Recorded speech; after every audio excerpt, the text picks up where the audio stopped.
तो दोस्तों कल स्टॉक मार्केट में काफी खराब नंबर्स रहे। 2% की गिरावट देखने को मिली और उसके बाद शाम को जब यूएस की मार्केट में नंबर्स आए तो वहां पर भी बहुत अच्छा पॉजिटिव नंबर्स नहीं थे। यूएस की मार्केट भी नेगेटिव 1%, कहीं 0.5%, 6% गिरावट में बंद हुई है। अब हुआ क्या है, क्रूड ऑयल में क्रूड ऑयल के प्राइसेस और फर्दर एलिवेट हो गए हैं। जब हमने कल बात की थी $95 के आसपास थे, अभी जो बंद हुए हैं तो $98 के क्रूड ऑयल के प्राइसेस और ब्रेंट $103 के आसपास पहुंच चुका है। तो यानी कि क्रूड ऑयल में कुछ भी अभी राहत की चीज नहीं आई है। और ईरान और यूएस की जो वॉर है वो वैसे ही चल रही है, वहां पर उतनी ही एस्केलेशंस देखने को मिल रही है जैसे पहले आपको कल तक देखने को मिल रही थी। तो वहां से भी कुछ यहां पर पॉजिटिव न्यूज इस वक्त नहीं आई है। अब ऐसे में स्टॉक मार्केट, अगर हम निफ्टी इंडेक्स की बात करें तो पहले बात करेंगे अभी वैल्यूएशंस कैसी आ चुकी हैं निफ्टी इंडेक्स की। और जो सवाल काफी सारे लोगों का आता है कि यहां से और कितना गिर सकती है, क्या गिर सकती है। डेफिनेटली अगर ये नेगेटिविटी बनी रही 24,200-300 के लेवल्स टूटने पर ही मैंने आपको बोला था कि यहां से 1,000-1,500 पॉइंट गिर सकती है मार्केट। वहां से 1,000 पॉइंट्स ऑलरेडी गिर चुकी है, लेकिन यहां पर भी कोई की सपोर्ट नजर नहीं आ रहा है। अगर हम 23,000 के नंबर्स को देखते हैं, सीधा नीचे के लेवल्स पे और सपोर्ट बनता है। तो देख लेते हैं एक बार यहां से स्ट्रॉन्ग सपोर्ट नेक्स्ट लेवल कहां तक आ रहा है और वैल्यूएशंस इस वक्त कैसी नजर आ रही हैं। और अगर आप इन्वेस्ट करने के बारे में सोच रहे हैं तो किन नंबर्स का आपको ध्यान रखना है। तो देखिए वैल्यूएशंस की सबसे पहले बात करें तो निफ्टी इंडेक्स अभी 20.3 के आसपास प्राइस टू अर्निंग चलती हुई नजर आ रही है। हिस्टोरिक प्राइस टू अर्निंग एक बार हम देख लेते हैं। तो देखिए पिछले 3-4-5 सालों में अगर आप देखेंगे तो 20 से 19 ये रेंज में जो वैल्यूएशन है वो काफी कम रही है। उससे ऊपर ही जनरली हमारी मार्केट चली है। 2025 की बात करें तो यहाँ पर 20 की वैल्यूएशन एक बार ही 2 महीने में देखने को मिली थी। उसके बाद 22, 21, 23 इस रेंज में निफ्टी की प्राइस टू अर्निंग रही। 2024 और भी ज्यादा वैल्यूएशन ज्यादा एलिवेटेड थी। 22.3, 23, 24 इन लेवल्स पे यहाँ पर आपको 2024, 2023 में तो और भी ज्यादा यहाँ पर आपको देखने को मिली थी। एक टाइम पे 23, 24 भी चली गई थी। 2018 से 21 का जो फेज था वहां पर 26, 27, 28 तो बहुत ही ज्यादा ओवर वैल्यूड मार्केट हुआ करती थी। अगर हम और 10 साल पीछे चलते हैं, 2013-14 में यहाँ पर देखते हैं तो ऑन एन एवरेज 2012, 13, 14 ये 3 साल अगर आप देखेंगे यहां पर हमारी मार्केट 17, 18, 16 इस प्राइस टू अर्निंग पे चलती थी। तो ये 2012 से 14 की जो वैल्यूएशंस थी वो काफी रीजनेबल वैल्यूएशंस हमारी मार्केट की हुआ करती थी और उसके साथ जो ग्रोथ थी वो भी काफी अच्छी आ रही थी। उससे पहले 2001 से लेकर 5-6 में तो हम 10, 12, 13, 14 की वैल्यूएशंस पे निफ्टी 50 इंडेक्स यहां पर चला करता था। तो उस टाइम पे जब वैल्यूएशंस बहुत कम थी 10, 12, 15 की, तो हमारे पास भर भर के फॉरेन इंस्टीट्यूशंस के पैसे आते थे। बहुत ज्यादा हमारी जो मार्केट थी वहां पर पैसे आ रहे थे। अब आप देखेंगे जब 20, 22, 23 के आसपास की प्राइस टू अर्निंग है तो पिछले 4-5 सालों से लगातार ईयर ऑन ईयर जो फॉरेन इंस्टीट्यूशन है वो पैसा निकालते हुए आपको यहां पर नजर आ रहे हैं। तो उसका एक रीजन यहां पर भी आपको नजर आएगा कि जो वैल्यूएशन हमारी आज से 10 साल पहले थी वो 17-18 की एवरेज चला करती थी, आज वो वैल्यूएशन 20 की हो रही है। तो हमें लग रहा है कि वैल्यूएशंस काफी सस्ती हो गई हैं।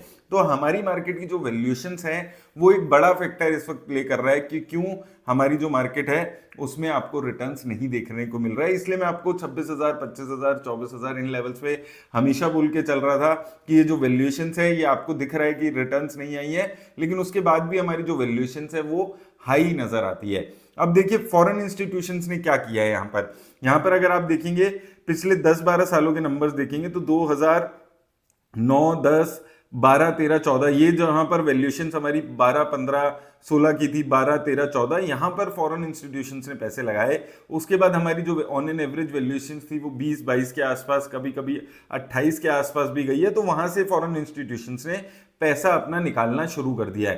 तो यहां पर अगर आप देखेंगे पिछले 3-4-5 सालों में तो बहुत ही ज्यादा बुरा हाल है।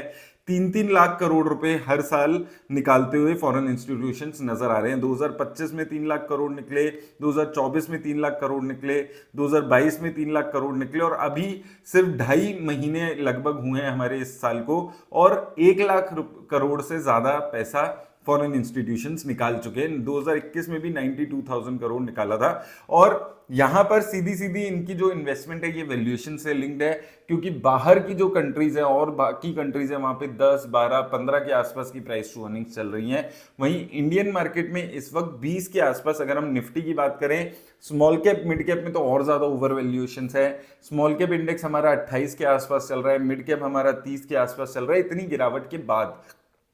तो ये सबसे बड़ा रीजन है, हमारी वैल्यूएशन ज्यादा है। अगर हम देखते हैं, हम पहले से कंपेयर करते हैं 2012-13 में 18, 17, 16 इस लेवल की वैल्यूएशन हमारी निफ्टी में थी, तो फॉरेन इंस्टीट्यूशंस आ रहे थे। अब पिछले 5-10 सालों से एक तो हमारी अर्निंग्स की ग्रोथ कम हो गई, हमारी जो मेजर कंपनीज हैं वहां पर आपको अर्निंग्स की ग्रोथ नहीं दिख रही है, चाहे हम अपनी एफएमसीजी सेक्टर की बात करें, हमारे आईटी सेक्टर की बात करें, बैंकिंग सेक्टर की बात करें, इन सभी सेक्टर्स में जो ग्रोथ है वो स्लो डाउन हो गई है। तो ग्रोथ स्लो डाउन हो गई है और उसके साथ साथ हमारे जो लेवल्स हैं निफ्टी के, जो प्राइस टू अर्निंग्स है वो भी हायर लेवल पे पिछले 5-7 सालों से आपको लगातार देखने को मिल रही है। ये दो रीजंस मिलकर आपको ह्यूज सेलिंग फॉरेन इंस्टीट्यूशंस की दिखा रहे हैं। तो अगले हफ्ते में भी अगर फॉरेन इंस्टीट्यूशंस ने अपनी सेलिंग बंद नहीं की तो यही हाल आपको मार्केट में देखने को मिलेगा जो इस हफ्ता देखने को मिला है।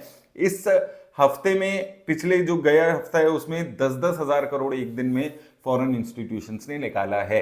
तो ऐसी सिचुएशन में जब थोड़ी सी अनसर्टेन सिचुएशन होती है तो जो ओवर वैल्यूड मार्केट्स होती हैं वहां से सबसे पहले फॉरेन इंस्टीट्यूशंस अपना पैसा निकालते हैं, जो कि अभी होते हुए आपको नजर आ रहा है। तो अगले हफ्ते भी यही सिनेरियो आपको प्ले आउट होते हुए नजर आएगा अगर वॉर से कोई राहत नहीं मिली इमीडिएट और फॉरेन इंस्टीट्यूशंस लगातार ऐसे ही रिलेंटलेस सेलिंग करते रहे, तो आपको अगला हफ्ता भी जैसा इस हफ्ते गया है वैसे देखने को मिलेगा। तो और भी ज्यादा गिरावट की अभी उम्मीद आप यहां पर करके चल सकते हैं कि गिरावट आ सकती है। वहीं अगर हम टेक्निकली बात करें कि यहां पर सपोर्ट्स अब कहां पर बनते हुए नजर आ रहे हैं, तो देखिए निफ्टी इंडेक्स की अगर हम बात करते हैं, एक साल की अगर आप यहां पर इसकी रिटर्न्स देखेंगे तो देखिए यहां पर पहले की लेवल्स हमने बात की थी 24,400, 24,300, वो लेवल्स जैसे ही टूटे तो 1,000 पॉइंट्स की यहां पर 1,500 पॉइंट की डाउनसाइड ओपन हो गई, जो कि 23,000 तक ले गई है। अब यहां से फर्दर कहां तक, तो देखिए जो इस पिछले 1 ईयर का लो है 22,100 के आसपास का ये लो रहा है। यहां पर जहां पर थोड़ी सी वापसी करी थी इंडेक्स ने, वो 22,150, 110 इसकी लेवल्स की आप उम्मीद कर सकते हैं, यहां तक भी मार्केट गिर सकती है। और देखिए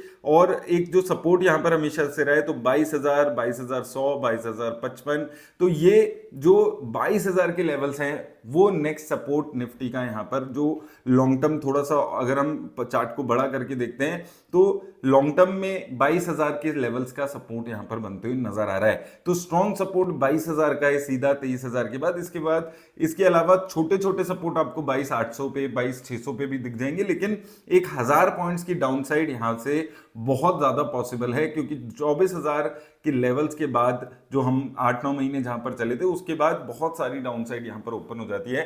तो 22,000 तक की डाउनसाइड यहां पर ओपन होती हुई नजर आ रही है, जो लगभग हमारे 2 साल पहले मई 2024 में जब मार्केट में गिरावट देखने को मिली थी, जब वो रिजल्ट के टाइम पे, वो लेवल्स यहां पर आ सकते हैं। तो इन 22,000 के लेवल्स को वॉच आउट करिएगा। अगले हफ्ते लेट्स होप कोई पॉजिटिव न्यूज आए फॉरेन इंस्टीट्यूशंस की, तभी यहां से ये जो 22,000 के लेवल्स हैं वो डिफेंड हो पाएंगे। इसके अलावा अगर हम देखें स्मॉल कैप इंडेक्स में बात करें तो देखिए स्मॉल कैप तो बहुत ज्यादा अभी भी ओवरवैल्यूड है, 28 के आसपास है। एक हफ्ते में 6% के आसपास, एक महीने में गिरावट है, हाफ ईयरली आप देख रहे हैं 11% की गिरावट है। यहां पर अगर आप देखते हैं तो यहां पर भी आप देख सकते हैं कि बहुत जबरदस्त गिरावट आई हुई है और इस साल के लोज सीधा 1,000 पॉइंट्स नीचे बनते हुए नजर आ रहे हैं। अभी 16,000 के लेवल्स, यहां पर भी 16,500 के लेवल्स थे जो क्रूशल थे। हालांकि ये जो गिरावट है इसमें उतना ज्यादा नेगेटिविटी अभी नहीं आई है स्मॉल कैप में जितनी निफ्टी में हमें देखने को मिली है, लेकिन स्मॉल कैप में भी जो क्रूशल सपोर्ट्स थे, देखिए हमने यहां पर बात की थी 16,300 के सपोर्ट से, वहां पर एक अच्छा सपोर्ट यहां पर बनते हुए नजर आया था 16,000 का, उसको तोड़ते हुए नजर आ गया है अभी इस जो लास्ट डे में रहा है। तो उसके बाद सीधा आपके 15,000 के लेवल्स ओपन हो जाते हैं स्मॉल कैप में। 15,000 के जो लेवल्स हैं वो यहां पर इंपॉर्टेंट रहने वाले हैं, 15,000, 14,800, 900। तो यहां से भी फर्दर 1,000 पॉइंट्स की और गिरावट बहुत ज्यादा पॉसिबल हो सकती है अगर कोई रिलीफ आपको नहीं मिलता है। देखिए यहां पर सारी चीजें अभी डिपेंड करेगी कि नेक्स्ट वीक क्या कुछ पॉजिटिव न्यूज इस वॉर को लेकर आती है, क्या क्रूड ऑयल ये जो 90 95 चल रहा है, क्या ये गिर के 60 पे आ पाता है या नहीं आ पाता है? जितना एलिवेटेड रहेगा उतना ज्यादा मार्केट में गिरावट पॉसिबल है। और ऐसी क्राइसिस सिचुएशन में ऐसा ही आपको जनरली देखने को मिलता है कि जब मार्केट में गिरावट आती है, लोग पैनिक सेलिंग करने लगते हैं, जो बड़े इंस्टीट्यूशंस हैं, तो ऐसी ही मार्केट में क्रैशेस देखने को मिलते हैं। तो यहां से और 1000 पॉइंट्स की गिरावट भी पॉसिबल है अगर ऐसे ही फॉरेन इंस्टीट्यूशंस पैसा निकालते रहे। तो जो की लेवल्स है वो 22,000 के अब निफ्टी के होने वाले हैं, उन की लेवल्स पे हमेशा नजर रखिएगा, क्योंकि वहां से फर्दर गिरावट आती है या नहीं आती है वो बहुत ज्यादा इंपॉर्टेंट हो जाएगा, कितनी गिरावट आती है। और मैं हमेशा यही बोलते हुए आ रहा हूं कि ये वाली मार्केट ज्यादा खतरनाक है, जहां पर डेली 1-1.25% 2% की गिरावट आ रही है। कोविड में लगातार 4-5-6% की गिरावट थी, तो लोग बच रहे थे इन्वेस्ट करने से। यहां पर क्या होता है कि लोग फंसने लगते हैं, एक दिन 1% मार्केट बढ़ गई थी, फिर दोबारा 1%, 1.5%, 2% गिरावट।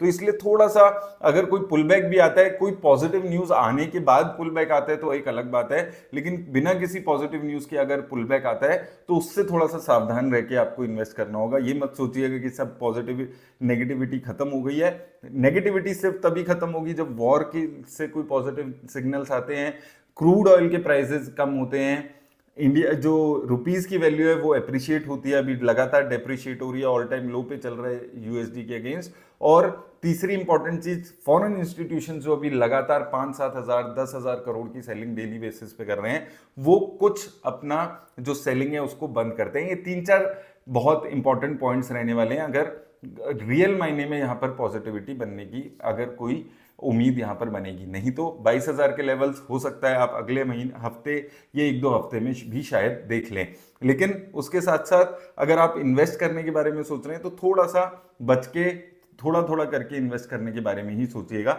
उम्मीद करता हूं आपको हेल्प मिलेगी इस वीडियो से। धन्यवाद।